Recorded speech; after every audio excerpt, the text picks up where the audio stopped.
September 30th, 1938. A country you've probably never thought much about was about to change the course of world history. Not because of what it did, because of what was done to it. Czechoslovakia, 20 years old, a functioning democracy in the heart of Europe.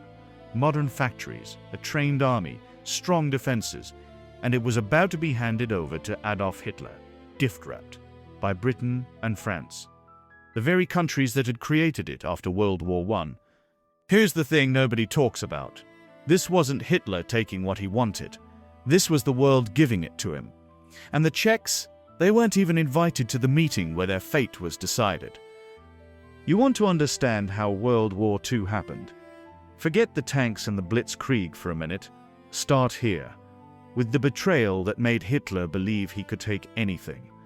It's 1918. The Austro-Hungarian Empire has just collapsed. That massive patchwork of peoples and languages that nobody could hold together anymore. Out of the ruins, something new emerges. Czechoslovakia. And look, this was always going to be complicated.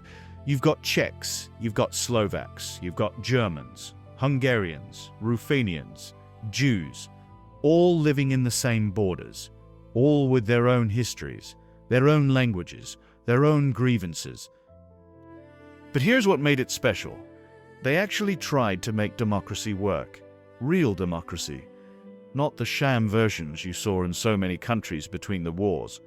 Free elections, multiple parties, a free press, protection for minorities. In the 1920s and 30s, when most of Europe was sliding toward dictatorship, Czechoslovakia stayed democratic.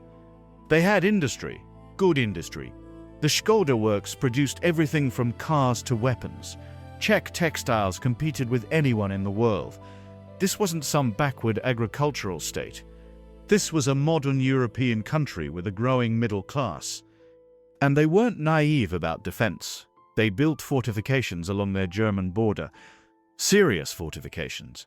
Concrete bunkers, anti-tank obstacles, the works. Some military historians say they were as good as France's Maginot Line. Maybe better in some spots. Their army?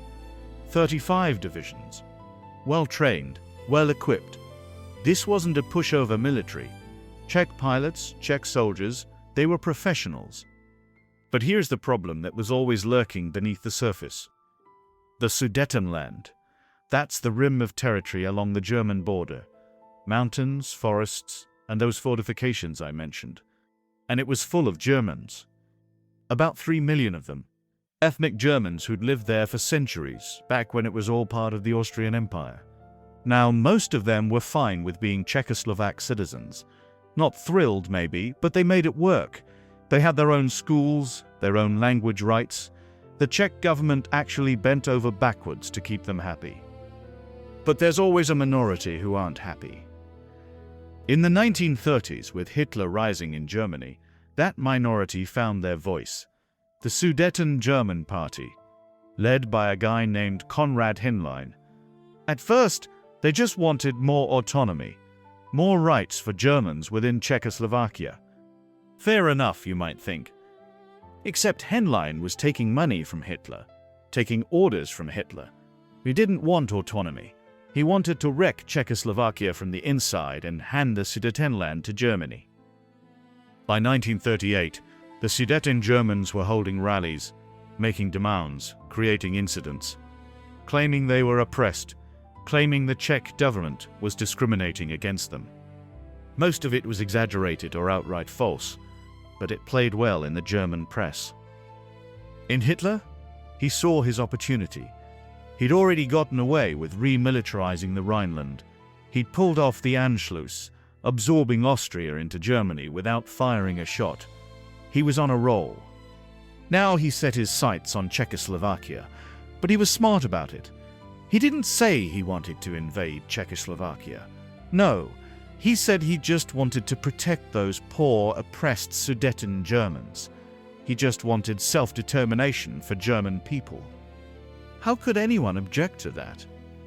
It's worth pausing here to understand what appeasement meant in 1938, because we use that word now like it's obvious cowardice. But put yourself in London or Paris in 1938. World War I ended 20 years ago. 20 years. An entire generation of men was slaughtered in the trenches. Britain lost nearly 1 million dead. France lost 1.4 million. Every town had a war memorial with names carved into stone. Every family had lost someone. The memory of that war hung over everything. The absolute certainty that another war would be even worse. The knowledge that next time it wouldn't just be soldiers dying in muddy trenches. Next time there would be bombers over cities, poison gas, millions of civilians dead. And Germany had legitimate grievances, didn't it? The Treaty of Versailles had been harsh, maybe too harsh.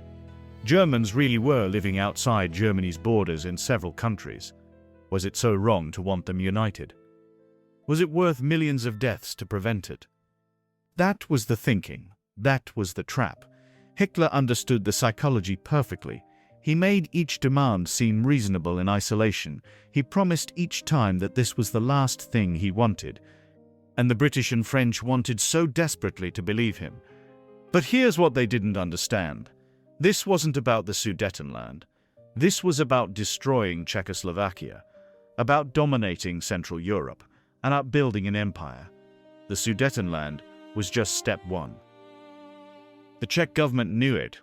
President Edvard Beneš knew it. The Czech military knew it. They were ready to fight. They wanted to fight. They had signed alliances with France and the Soviet Union. If Hitler attacked, they wouldn't be alone. Or so they thought. Spring and summer of 1938. The crisis builds. Hitler makes speech after speech about the suffering Sudeten Germans. The Sudeten German party stages more protests, more incidents, each one carefully designed to provoke, to create a pretext. The Czech government mobilizes, calls up reserves, moves troops to the fortifications. For a moment, it looks like Hitler might have miscalculated. The Czechs won't fold. France might actually honor its commitments. There might actually be a war. And then Neville Chamberlain gets involved. The British Prime Minister, a man who desperately, genuinely believed he could prevent another war through negotiation, through reason, through compromise. He'd never met anyone like Hitler before. He didn't understand that Hitler didn't want compromise. Hitler wanted domination. September 1st, 1938. Chamberlain flies to Germany to meet Hitler. 3 times. 3 separate trips. Each time coming back and saying, progress is being made. Each time the demands get bigger. First, Hitler says he just wants self-determination for the Sudeten Germans. Then he wants the Sudetenland transferred to Germany. Then he wants it transferred immediately. Then he wants military occupation. And through it all, nobody asks the Czechs what they think. Their country is being carved up, and they're not even in the room. The French are desperate to avoid war. They tell the Czechs, look, you have to give Hitler something. You have to compromise. If you don't, France can't help you. We won't help you. Think about that betrayal for a second. France created Czechoslovakia. French diplomats drew the borders at the Paris Peace Conference. France signed a military alliance promising to defend Czechoslovakia. And now they're saying, sorry, we changed our minds. You're on your own unless you give Hitler what he wants. The Czechs are frantic. They're sending telegrams, messages, pleas. They're saying, we'll fight. We have an army. We have fortifications. Just stand with us. Don't abandon us. But it's already too late. Chamberlain and the French Premier, Édouard Daladier, have made up their minds. September 29th, 1938. Munich. The Munich Conference. Hitler, Mussolini, Chamberlain, and Daladier. The 4 men who will decide Czechoslovakia's fate. The Czechs send a delegation. They sit in a hotel waiting to be called. They wait all day. They wait through the night. Finally, at 2 a.m., someone comes with a document. The Munich Agreement. They're told their country has been dismembered. The Sudetenland will be handed to Germany. The handover will begin in 10 days. The fortifications they spent years building will be abandoned. The 3 million Czechs and Jews living in the Sudetenland will be left to Nazi rule. And they're told there will be no discussion, no negotiation. This is the deal. Accept it or face Germany alone. France won't help. Britain won't help. The Soviet Union can't help because Poland and Romania refuse to let Soviet troops cross their territory. The Czech representatives are destroyed. One of them, a diplomat named Hubert Masaryk, will later describe it as the worst night of his life. Reading that agreement, knowing what it meant, knowing there was nothing they could do, President Beneš gets the news. He has a choice. Accept the Munich Agreement and lose a third of his country, or reject it and fight Germany alone, without allies, without hope. He chooses to accept. What else can he do? October 1938. German troops march into the Sudetenland. No shots are fired. The Czech army withdraws from the fortifications. Czech civilians flee their homes carrying what they can. Thousands of them. Families who've lived there for generations, now refugees in their own country. And in Britain, Chamberlain steps off the plane from Munich waving a piece of paper. He declares he's achieved peace for our time. The British people cheer. They're so relieved there won't be a war, so grateful to Chamberlain for saving them. But there are a few who see the truth. Winston Churchill stands up in Parliament and says it plainly. This isn't peace. This is a defeat. Britain and France have sacrificed a brave ally and gained nothing. Hitler is stronger now, not weaker. But in Prague, there's no celebration. There's shock, grief, anger, a feeling of betrayal so deep it'll never heal. They did everything right. They built a democracy. They built an army. They signed alliances. And when it mattered, none of it counted. The next few months are agony for what's left of Czechoslovakia. The Sudetenland is gone, taking with it the fortifications, the industry, the resources. Poland takes a slice in the north. Hungary takes a slice in the south. Everyone wants a peace now that Czechoslovakia is defenseless. March 14th, 1939. Less than 6 months after Munich. Hitler summons the Czech president, Emil Hácha, to Berlin. Beneš has resigned, couldn't live with what happened. Hácha is an old man trying to hold together a dying country.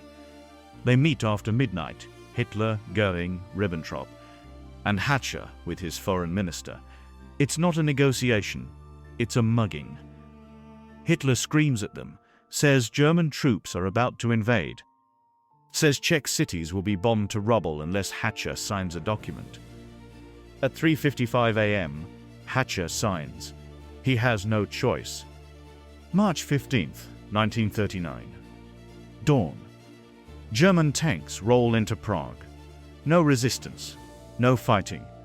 Just the mechanical sound of treads on cobblestones and swastikas flying over Hradčany Castle. The Czech people line the streets watching. Some cry, some look away, some just stand there in shock. This is the end. The end of Czechoslovakia. The end of democracy. The end of 20 years of hope. Slovakia becomes a puppet state. And just like that, Czechoslovakia ceases to exist.